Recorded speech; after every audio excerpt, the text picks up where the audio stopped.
Our second speaker this afternoon is Melvin Hardy. We are very delighted to have Mr. Hardy with us. He is a member of All Souls Church Unitarian of Washington, D.C. In 2002, Mel was part of the senior leadership of the church as administrator and counted amongst his responsibilities accommodating church members in their chosen communities of interest to advance their own lay ministries in congregational life. That year, he was introduced to the Hiroshima children's drawings, which he will tell you more about in just a moment, and organized committees to adopt them as part of the church's peace-building ministry. Among his activities as part of the committees was his introduction of the drawings to the UUA General Assembly in Salt Lake City in 2009, and traveling with the artworks back to Hiroshima, Japan, to reunite the art with the artists who created them in a most memorable exhibition at the Honkawa Elementary School, from which the then artist students created the works nearly 65 years earlier. That return to Japan was in 2010. A documentary film has been created to present this story with the Hiroshima children's drawings as the central actor, delivering a message of peace building, hope, and reconciliation across the many years and geopolitical distance, with hopes for a world without nuclear weapons. Mr. Hardy is engaged in many other peace-building activities with active memberships in Mayors for Peace, Peace Action, United for Peace and Justice, the Hiroshima-Nagasaki Peace Committee of the National Capital Area, the Alliance for Peace Building, the Arms Control Association. In addition, he is chairman of the Millennium Arts Salon, dedicated to advancing global citizenry and cultural literacy through the arts and cultural programming. Mel, it's wonderful to have you with us today. Thank you very much, Marie. I am really delighted to be associated with you and Pax Christi International in this effort to discuss in broader terms the matter of nuclear weapons abolition, disarmament, nonproliferation, all those things that pertain to the elimination of nuclear weapons in a world without nuclear weapons. This is a matter of interfaith work. In this context, I represent the holders of the Hiroshima children's drawings. They are held by All Souls Church International and have been adopted by the broader Unitarian Universalist Association. So in this context, it is very important for all of us to be working with you and Pax Christi International and the Roman Catholic Church in this matter. It's very important, and we thank you very much for inviting us to participate in this event during this very important week. We are celebrating or honoring the 71st anniversary of the atrocities of 1945, and this sharing of why we all hold as foundational to all of us in the interfaith community and the wider global community, why we should eliminate nuclear weapons and all of the implications to that, perhaps even leading to the elimination of the advocacy of nonviolence writ large, and the prospects for working against war would be very important. So in that context, I want to tell you in general terms a story about the Hiroshima children's drawings, which I'm going to show in just a few minutes. But in context, after or in anticipation of the coming of this nuclear age, which started, I guess, with the first explosion in Hiroshima, there was a discussion of this matter in Washington, and a important preacher at All Souls Church, A. Powell Davies, was aware of it and developed and mobilized groupings of people, what you call the civilian control of atomic energy. While they were working on that, there were scientists involved, government officials involved, laity involved. But with the bombing on August 6th, he was very incensed about this atrocity to humanity, and he wrote a major sermon. It's called "Lest the Living Forget," and these set of sermons were actually listened to worldwide. One of those who got wind of this was a gentleman named Howard Bell. He was General George MacArthur's education consultant stationed in Hiroshima, and at some time he wrote back to the church to have Americans do something, especially the church, since he had heard Reverend Davies' speech, to actually have the children of All Souls Church support the children of this particular school. He was the Hankawa Elementary School, along with Fukuromachi School and the Nimishima Orphanage, to actually support them by emptying out their desks, as he called it, to send paper and pencils and crayons, the things that the children of Hiroshima would need as they were studying and also learning about democracy. So that mobilization of materials did happen sometime in 1947, and there were some two container loads of materials went over to Hiroshima, and they were well received. Over many of the newspaper outlets in Japan, especially in Hiroshima, they recorded this and thought well of this particular group in Washington, D.C., All Souls Church, who would think of them favorably by sending these gifts. And what happened over time, a few months later, came back a gift in requite for the initial sharing of these materials in a set of 48 pencil, crayon, watercolor drawings, which we call the Hiroshima Children's Drawings. They came back to the United States, and over the course of 2 years, under the aegis of the Department of Health, Education, and Welfare and the Department of the Army, they toured the United States, came back to the church. They sat around and were remanded perhaps to someone's home for safekeeping.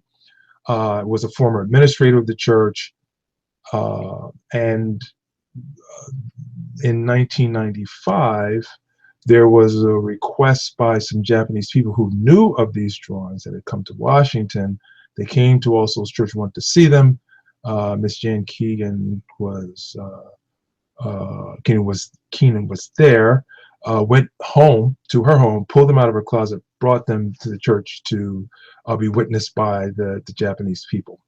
That was in 1995. Every year since, Japanese people and survivors of the atomic bombing in 1945 come to visit, and that is a very big event in the life of the church. I was hired as administrator of All Souls Church in 2002. Learned about this visit in August of 2002. Pulled them out.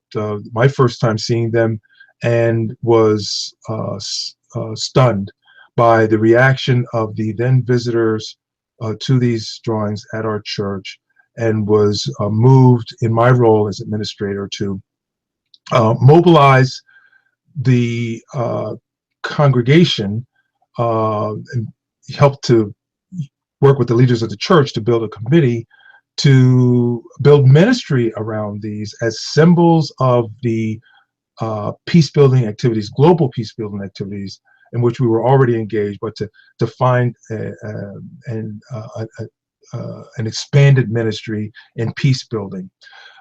So they've had a remarkable history. We've had visitors from Japan and across our congregations from around the United States. One such visitor was a woman named Shizumi Shigeto Manali, local to Washington, D.C., who visited, and upon seeing them, she took it upon herself to go to Hiroshima and identify some of the artists who created the work some 60 years earlier.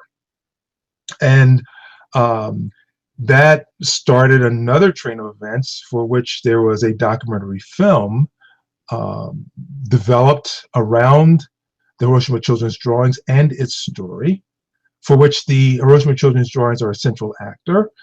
We got a chance to take these drawings and have them conserved. After a number of years on paper, they were in pretty bad shape, but we were able to do some internal fundraising to support the development of and the conservation of the work. And we also digitized the work so that we could display them, disseminate them, but also keep the originals in safekeeping. I've had a long history of exhibitions of the work as far away as Berkeley, California, in Massachusetts, in Minneapolis, Minnesota, and locally through some of our sister churches in the area. So it's an important story. It's becoming ever more extant in the symbology of the nuclear weapons non-proliferation movement and the peace-building movement. And we are delighted that we can work along with Pax Christi International to explore the work and find common sympathy in this work using the Hiroshima Children's Drawings and others as cultural material that span these geographic and ethno-cultural boundaries. So we're really pleased with that. So with that, please allow me to share with you the Hiroshima Children's Drawings, and I will work to pull them up on the screen now, and I will let's see if we can get this screen share to work here. Good. We will share this now, and here are the Hiroshima Children's Drawings. They are housed at All Souls Church, and last year we had the benefit of exhibiting selections of the work at the Katzen Arts Center Museum in concert with a major display of the artifacts from the Hiroshima Peace Culture Museum, a work from the Nagasaki Museum, some of their artifacts, and the world famous works from Japan. And so we are delighted to share this work more widely, especially at a major museum at American University. This is amongst the first images. This happens to be an image of the teacher, Mr. Kaya, who was the teacher at the time who supervised the students as they were creating these beautiful works of art. And this is an image in the documentary film, which is called Pictures from an Hiroshima Schoolyard. You will see an interview with Mr. Kaya, a visit by one of the artists, and it's really very touching. I hope people get an opportunity to see this film. Online, you can see the trailer at hiroshimaschoolyard.com, and I invite people to take a look at this very touching and important story to advance our common cause of nuclear weapons abolition. These are some of the images. I'll go through them. I'll ask you to linger on them. I think in many ways they are aesthetically beautiful. This is the river that runs through Hiroshima. You'll see in the background here what is called the A-bomb dome, and this here is the Hiroshima Hankawa Elementary School. They were very close together, very close to ground zero. These were the only two buildings in the city at the time that were made of concrete and rebar, some steel to hold it. And they were the only ones to survive in whatever shape that they did survive. But you get a sense of the imagery here. The works, I think, for children ages 9 through 12, or 8 through 12, is just some of the works are outstanding in terms of their execution. Really quite aesthetically powerful images. Again, you'll see some genre scenes, life in Hiroshima. There's another image of the A-bomb dome, and again, some of the images associated with the children's image, the children's imagination and their depiction of their lives. You'll see lots of round things. You'll see cultural images in koi and kites and children at play. These are images for which the children display their hopefulness, and that's a major theme of this body of work, perhaps juxtaposed against other images of Hiroshima children's drawings, so that, this is important work. Here's an image of a car just from the imagination of what a child imagined an American car would look like. It's very, very intriguing. Still life with crayon. The crayon work was so interesting to someone. They hadn't seen these kinds of colors, and they used this crayon work to really press down the crayon to make the image. You'll see both some horizontals and some verticals here, pressed down so hard that I call this work encaustic, because the wax in the crayon is so heavily applied, and I love this image as well. Another playground scene, quite imaginative and well executed, I think. I've seen the river and the mountains, capturing the beauty, relationship with the teachers and the students. It's a piece of calligraphy. Another genre scene in crayon, playground. One of the temples that is local.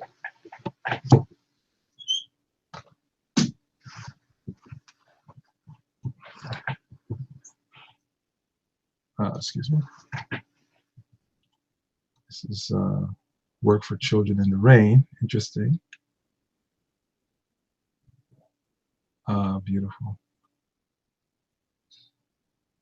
Another scene of children with flowers.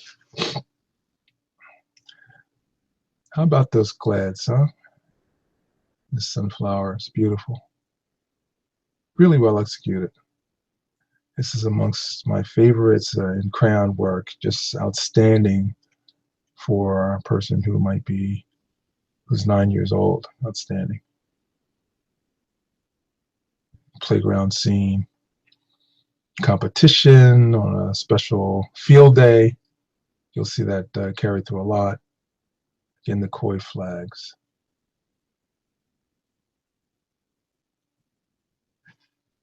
This is an image of a bus fired by methane at the time. It's interesting.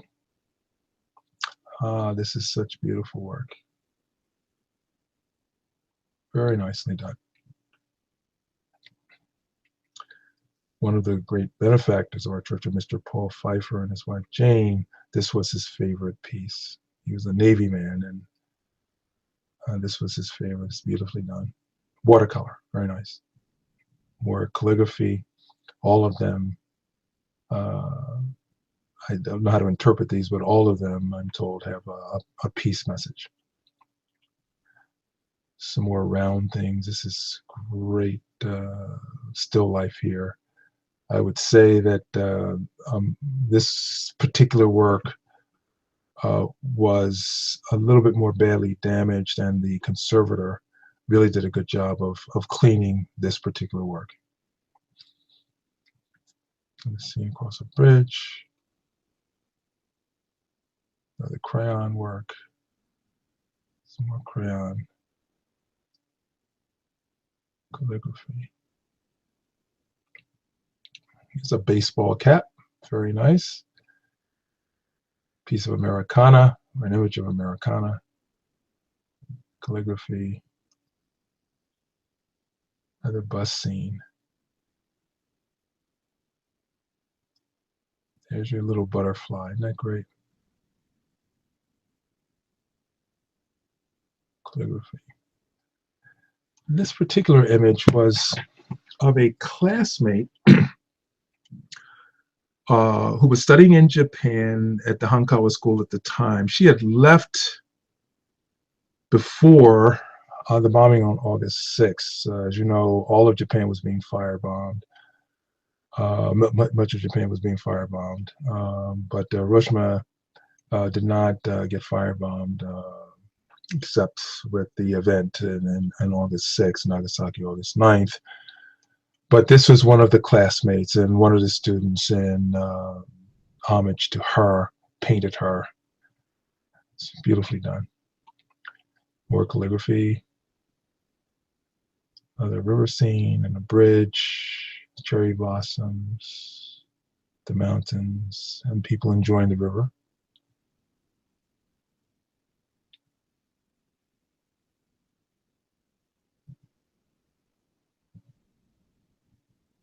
It's a very iconic figure for us.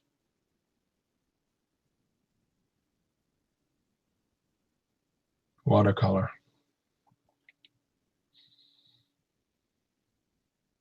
See the judges in the background and the students. Great composition here. Fabulous.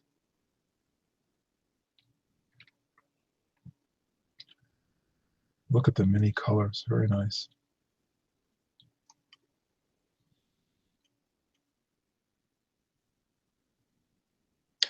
This is actually a collage work. It's hard to see here, but this is a paper overlay. It's very nice. Another image of the A-bomb dome. So that is it. It gives tributes to the many people who are associated with the effort: Henry Ferrand, Rachel Ray, Eli Inc., those who funded it, and about the film. So with that, I thank you for allowing me to share this work, and hope that we can continue to work together. We'll find ways to work together on these issues. I greatly appreciate your attention, and I very much look forward to being in your company wherever we shall find ourselves. Thank you. Be well.